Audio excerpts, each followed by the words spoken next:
Un grand succès, un moment, je pense, assez historique dans l'histoire du mouvement social. Je vous rappelle que c'est supérieur, par exemple, à la première manifestation qui avait eu lieu en 1995, à la première manifestation qui avait eu lieu en 2003. C'était une mobilisation largement suivie, près de 250 points de rassemblement partout en France. Et ce qui était intéressant, c'est qu'il y avait toutes les générations, qu'il y avait des cadres, mais aussi des professions du public, mais aussi des employés, des ouvriers. Bref, il y avait une diversité sociale dans cette manifestation qui démontre, je crois, que les gens ont bien compris que cette réforme des retraites, elle va concerner l'ensemble de la population. Il y a eu des violences hier, à Paris notamment, mais aussi à Bordeaux, à Nantes.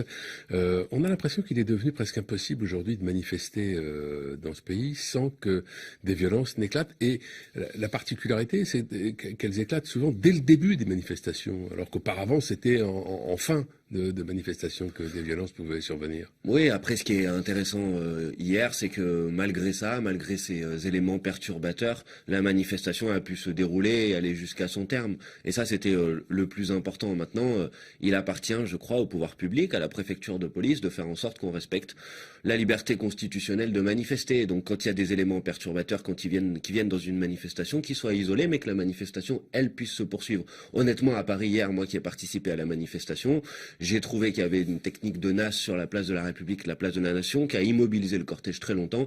Je suis pas sûr que la stratégie de maintien de l'ordre qui a été utilisée était la meilleure. Mais passons, la manifestation a été un succès. Moi, je souhaite qu'elle continue à s'amplifier, mais continue aussi à être pacifique, parce que c'est quand on est nombreux, calmes, mais déterminés, qu'on est les plus forts, et que le message n'est pas dénaturé par les violences. Et hier, j'observe que malgré ces incidents, le message n'a pas été dénaturé, et que tout le monde a bien compris que la mobilisation était massive. Mais c'est une complication tout de même, ces violences récurrentes, parce que ça peut aussi nuire à l'image d'une manifestation.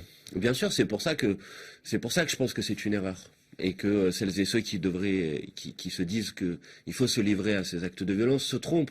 Parce qu'en réalité, c'est faire un cadeau au gouvernement et à ceux qui essayent de salir la mobilisation, parce que c'est leur donner un argument, un prétexte pour pouvoir dire, vous voyez, ces gens ne sont pas des gens sérieux et raisonnables.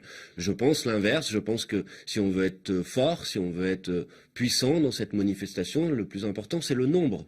Donc le nombre, c'est la foule, mais la foule calme et pacifique. En tout cas, c'est ce que je souhaite pour la suite de cette mobilisation. Alors, est-ce que tous les régimes spéciaux, il y en a aujourd'hui à peu près 42 ou 41, est-ce que tous les régimes spéciaux sont justifiés ?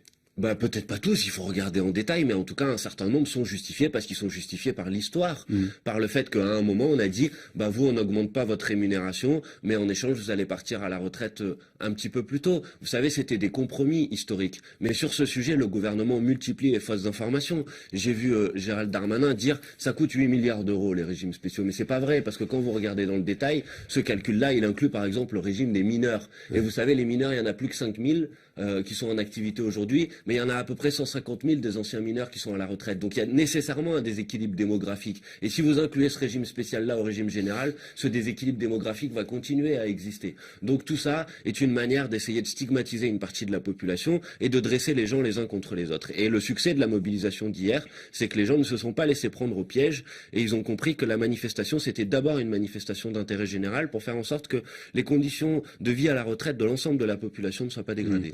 Il y a un exemple qui le projet de référendum contre la privatisation d'Aéroports de Paris a franchi le cap d'1 million de soutiens.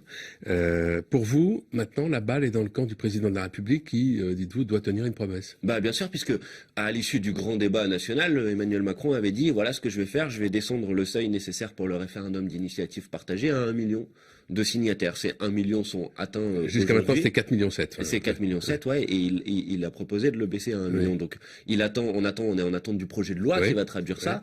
Mais vu qu'il y a ce 1 million, la balle est dans son camp pour dire, je respecte ma promesse et j'organise enfin ce référendum pour que les Français puissent décider sur cette question d'aéroport de Paris. Mais comme j'ai quelques doutes sur le fait qu'il va le faire, je dis quand même à ceux qui nous écoutent, allez signer si vous l'avez pas fait, parce que plus on sera nombreux, plus il sera obligé de tenir sa promesse. Si possible, les 4,7 millions.